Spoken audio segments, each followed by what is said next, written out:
Hello, hello, hello. Welcome to the Mrs. Mummy PhD podcast. I am your host, Michelle Gibbs, and I am passionate about helping scholarly mamas like you navigate your journeys with purpose so you can achieve your life and academic goals without sacrificing what matters. The reality is that scholarly mama life is multidimensional. We're scholars, yes, but we're also mothers, wives, and so much more with whole lives outside of academia. So how do we successfully navigate all this? Well, first, we need the space to embrace this unique blend. Only then can we begin the important work of becoming purposefully whole. And part of my own purposeful work is to create a space for us as scholarly mamas to grow, to reflect, and to become everything that we were meant to be. So, mama, are you in? Fabulous. Let's begin. These are our journeys of becoming.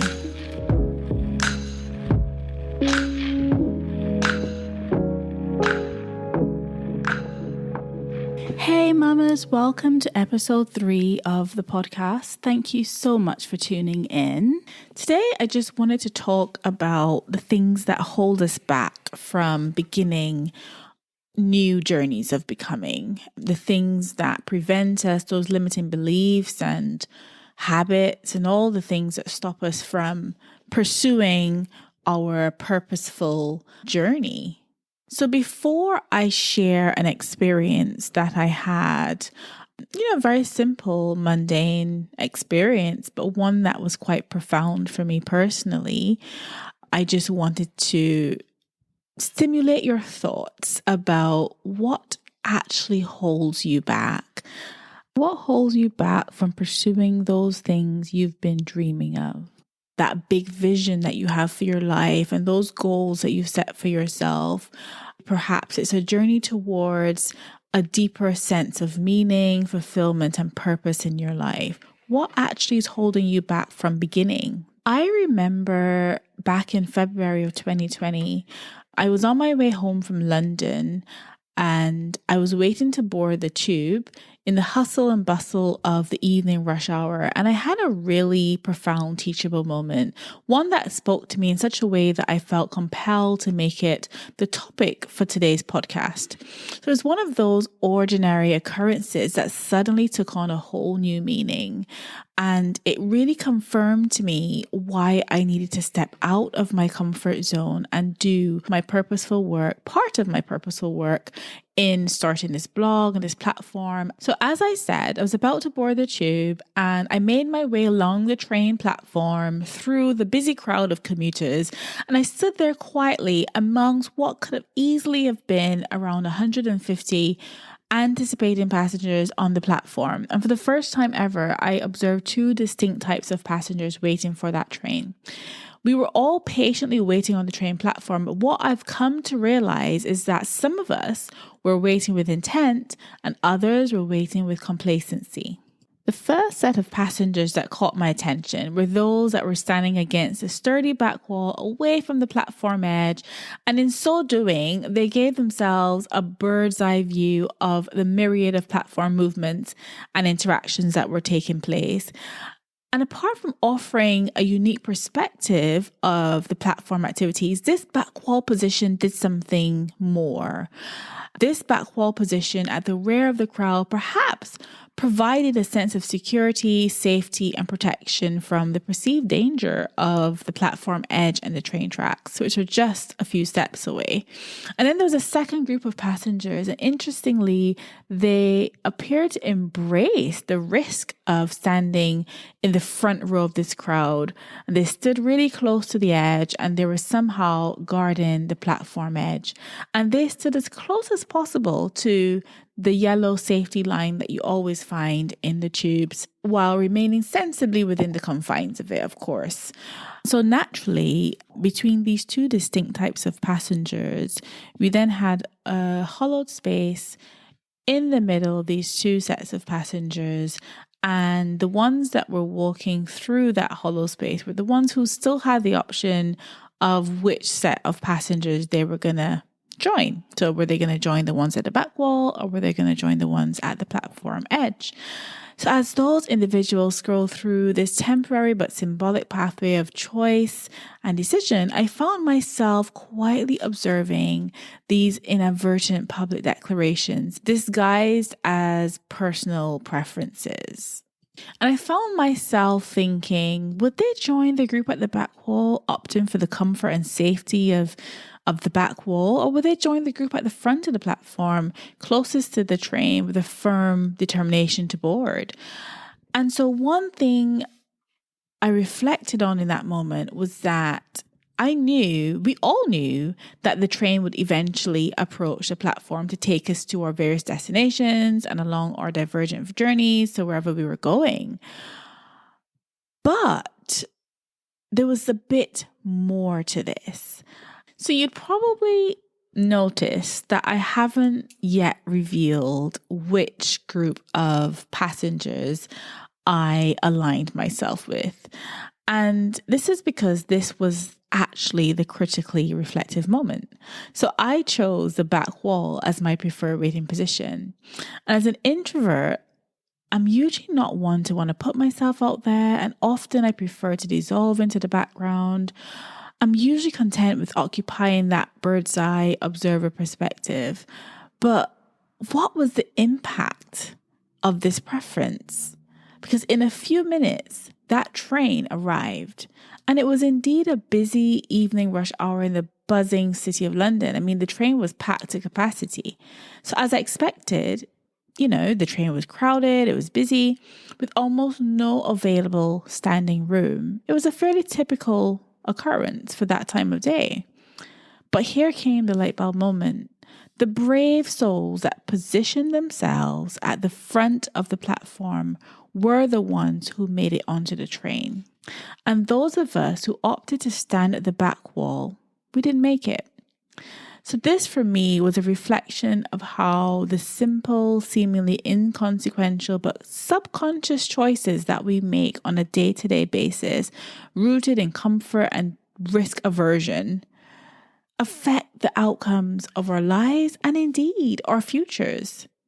So I was in no rush, and I was completely okay to wait for another few minutes for the next train. But when I reflected in that moment, not only on the outcome of whether I made it onto the train or not, but I reflected on why I'd made that choice to stand by the back wall. What does that say about my attitude to taking risk and putting myself forward? And it was in that moment that my reflections emerged, and I realized something really, really important. Among other things, that train represented an opportunity. It represented an opportunity to go on a journey that we've been long dreaming of, or a path we envisioned for ourselves. Perhaps that new beginning we imagined, or over contemplated goal that we've been putting off. As you come to know, I'm a huge fan of celebrating the journey. I talk about it all the time on my platforms, and I embrace everything that comes along with the process of that journey. And, rather than just like glorifying the destination in itself. But what this moment taught me was that nothing happens at the back wall, because that back wall represented my comfort zone. And no growth happens there. It reminded me that simply observing without purposeful intent and consequential action will lead to nowhere. In order to get onto that train, in order to be in a position to see the opportunity and the possibilities when they are presented to us, one must take a step forward. We must embrace the perceived risk with hope, faith, and optimism, and position ourselves with boldness. Of course, one should always be wise. I don't recommend exercising a lack of judgment or, making poor choices. I would be the first to say exercise discernment in all of your decisions. I'm in no way advocating reckless choices or behaviors. Oftentimes, though, it's a perception of risk combined with complacency in our comfort zones that really holds us back from pursuing our dreams and embracing an opportunity. And it's that illusion of safety at the back wall that keeps us from positioning ourselves to get on that train. And here's the thing. Here is the interesting thing. Is that at that point, the final destination is irrelevant. It doesn't matter whether you're headed north, south, east, or west. With a good sense of direction and knowing your options, you can almost get anywhere from where you are. In other words, other opportunities will present themselves that will lead you to your ultimate destination. But the first and most critical step is to ensure you position yourself to get on that train. So where will you stand? Where will you position yourself? Which line of passenger will you decide to be? We all have to make this choice. Will we put ourselves forward, consciously embracing the risk and seeing the opportunity and beginning that journey of becoming? Or will we stay close and safe in the back wall? Will we simply observe as a train arrives and then departs the platform? In reality, most of us are probably a bit of both, depending on the context of the decision to be made.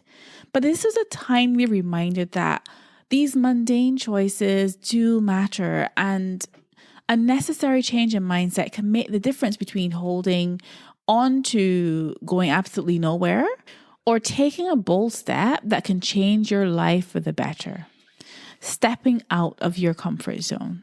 I must admit that I had to dig really deep on so many occasions to lift myself out of my comfort zone and getting on board that train towards that goal. In essence, I had to dig deep to begin a new journey of becoming, because it's not easy to put yourself forward. I get that, but nothing worth having is easy anyway. And having said that, you can see that it's counterproductive to stay at that back wall, just observing without purposeful action. So give yourself permission to do better, to take that leap of faith. Register for that course, pursue that career, start that business, or pursue that dream that you've been putting off. Conquering your fears will give you the best possible opportunity to find your purpose, to realize your dreams, and to transform your life. So now this is over to you, Mama. Have you had any of these simple but profound teachable moments? What did you learn? Are you happy to continue to sit in your comfort zone? Or are you hoping to begin a new journey to somewhere or something that requires a mindset change?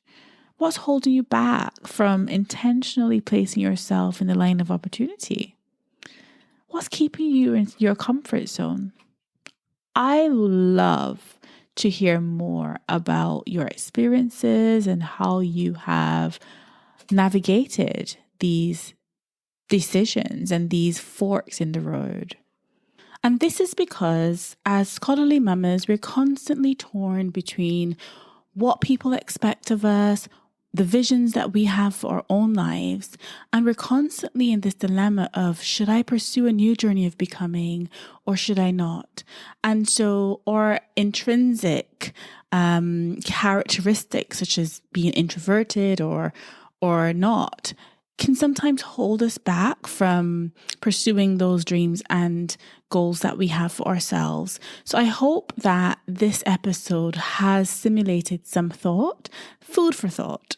And I hope that the next time you're faced with this dilemma, you'll think about that train, you'll think about my experience in the tube, and you choose to position yourself in the line of opportunity. Because the truth is, you never know who you can be helping by making the decision to step out of your own comfort zone. So until next time, I'm sending you all the love and gratitude your heart can handle. Bye for now. Thank you so much for tuning in to the Mrs. Mummy PhD podcast. I hope you've enjoyed this episode, and if you did and you want in on this movement, why not head over to mrsmummyphd.com. You can join the waitlist for our exclusive community of smart, purposeful, scholarly mamas. We'd love to see you on the inside. Remember, Mama, these are our journeys of becoming.